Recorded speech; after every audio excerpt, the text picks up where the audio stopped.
नमस्कार, मैं हूं Nishant. Welcome to our channel nomad Nishant. Cycle को लेकर एक मैसेज अक्सर शेयर किया जाता रहता है। उस मैसेज में क्या क्या लिखा हुआ है वो मैं आपको बताता हूं। साइकिल की सवारी किसी भी देश की अर्थव्यवस्था जीडीपी के लिए बेहद हानिकारक है।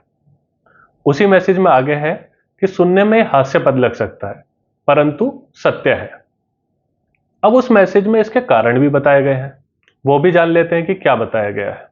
मैसेज में है, एक साइकिल चलाने वाला कोई व्यक्ति देश के लिए बहुत बड़ी आपदा है, क्योंकि वह व्यक्ति गाड़ी नहीं खरीदता, लोन नहीं लेता, वो गाड़ी का बीमा नहीं करवाता, वो तेल नहीं खरीदता, वो गाड़ी की सर्विसिंग नहीं कराता, वो पैसे देकर गाड़ी पार्किंग नहीं करता, वो ट्रैफिक फाइन नहीं देता, और तो और वो मोटापे का शिकार नहीं होता।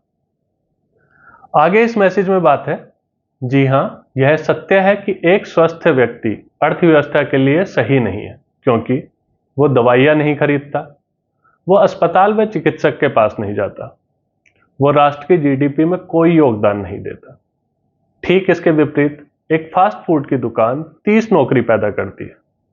10 हृदय चिकित्सक, 10 दंत चिकित्सक, 10 वजन घटाने वाले।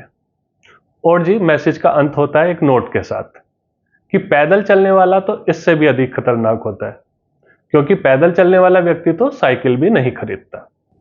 अब यह मैसेज हास्य, व्यंग आदि के लिए हो सकता है, लेकिन हम में से अधिकतर लोग इसे वास्तविक ही मानते हैं। पर्सनली तो देखिए, मुझे भी यही लगा कि जो लिखा है वो लिखने वाला भी और भेजने वाला भी वही कन्वे करना चाहता था, जैसा कि मैसेज में बताया गया है। इस मैसेज में बहुत सारी बातें ठीक भी प्रतीत हुई हैं, लेकिन कुछ ऐसा है जो बहुत ही अधिक खटकता है। आइए जानते हैं वो क्या है। क्या हमको लगता है कि जिन देशों में साइकिल को लेकर अलग से ट्रैक बने हैं, बाकायदा उन ट्रैक को व्यवस्थित किया जाता है, बड़े अधिकारी, नेता रोजमर्रा के जीवन में साइकिल का इस्तेमाल ज्यादा करते हैं, उन देशों में क्या अर्थव्यवस्था खराब हालत में है? क्या वहां चिकित्सा सुविधाएं, पब्लिक सेवाएं, प्रति व्यक्ति आय, जीवन स्तर खराब है? वास्तविकता में देखें तो ऐसा नहीं है, सब कुछ उलट है। अधिकतर देशों के व्यक्तियों के पास सुविधाओं की भी सारी वस्तुएं हैं, स्वास्थ्य भी अच्छा है, मृत्यु दर भी कम से कम है, डॉक्टर भी खूब है। साइकिल चलाने के बावजूद उन देशों की जीडीपी भी बढ़िया है और नौकरियां भी खूब ही हैं। यदि किसी को नौकरियां नहीं भी हैं तो उनके लिए अलग से बढ़िया भत्ते हैं, रोजगार आदि के लिए बढ़िया ट्रेनिंग प्रोग्राम है। साइकिल का चलना तो उन देशों की जीडीपी, डॉक्टर की संख्या आदि आदि कारकों पर कोई गलत असर नहीं डाल रहा, उल्टे सकारात्मक असर ही ज्यादा दिखाई पड़ रहे हैं।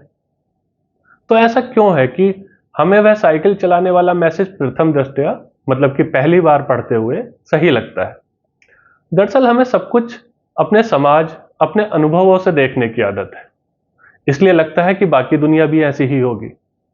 हमारे समाज में साइकिल पर चलना आर्थिक विपन्नता के कारण अधिक है, तो हमें लगता है कि बाकी देशों में भी केवल गरीब ही साइकिल से चलते होंगे।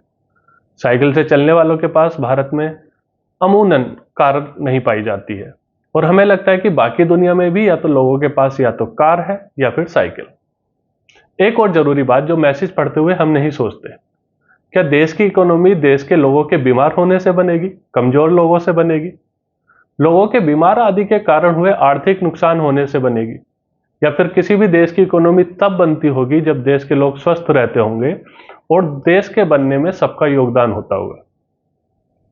कोई भी देश ऐसे तो संपन्न नहीं बनता होगा कि एक का तो फायदा हो रहा है लेकिन उसका फायदा दूसरे के नुकसान से आ रहा है। हमारे देश में एक राय यह भी बना दी गई है कि जीडीपी में योगदान तो केवल अमीर लोग ही देते हैं, क्योंकि वह बाजार ज्यादा करते हैं या मार्केट से महंगी खरीदारी करते हैं, बगैर यह सोचे कि हो सकता है जीडीपी में मुख्य योगदान उन लोगों का भी ज्यादा हो सकता है जो मजदूरी, खेती किसानी आदि करते हैं और पर्याप्त रिटर्न प्राप्त नहीं करते हैं। या हमारी ऐसी व्यवस्था है जिसमें मेहनतकश लोगों की संपन्नता गलत सिस्टम होने के कारण कुछ लोगों तक पहुंचा दी जाती है और फिर उन संपन्न लोगों को जीडीपी बनाने वाला बताया जाता है। इस साइकिल वाले मैसेज में भी कुछ ऐसा ही है। इस बात को आंकड़ों के साथ थोड़ा गहराई से समझते हैं, लेकिन पहले जीडीपी में कारों के योगदान को समझ लेते हैं। कार और बाइक चलती है पेट्रोल डीजल से, और पेट्रोल डीजल हमें मंगाना पड़ता है बाहर से। तो जितना पैसा तेल के आयात में बाहर गया वो देश की जीडीपी को तो नीचे ही पहुंचाएगा। इसमें सच्चाई है कि तेल कंपनियों ने बीच में कमीशन कमाया और कार कंपनियों ने भी खूब कमाया।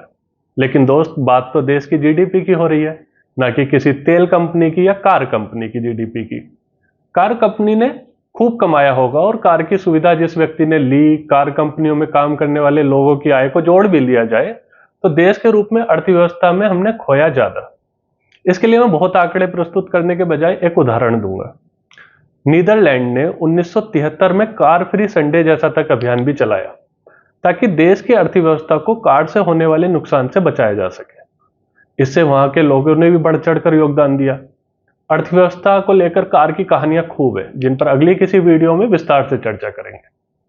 अभी बात साइकिल की और उसके द्वारा अर्थव्यवस्था में पहुंचने वाले लाभ की। देखते हैं सबसे अधिक दैनिक प्रयोग में साइकिल चलाने वाले देश कौन से हैं। नीदरलैंड में लगभग 100% लोग साइकिल का प्रयोग करते हैं। डेनमार्क में 80%, जर्मनी में 75%, फिनलैंड में 60%। कहने का मतलब है जो भी देश संपन्न है, आप कोई सा भी देश उठा लीजिए, वहां के लोग साइकिल चलाने और साइकिल के प्रबंध के मामले में बढ़िया ही दिखेंगे। तो क्या उन देशों का पर्यावरण खराब है? नहीं।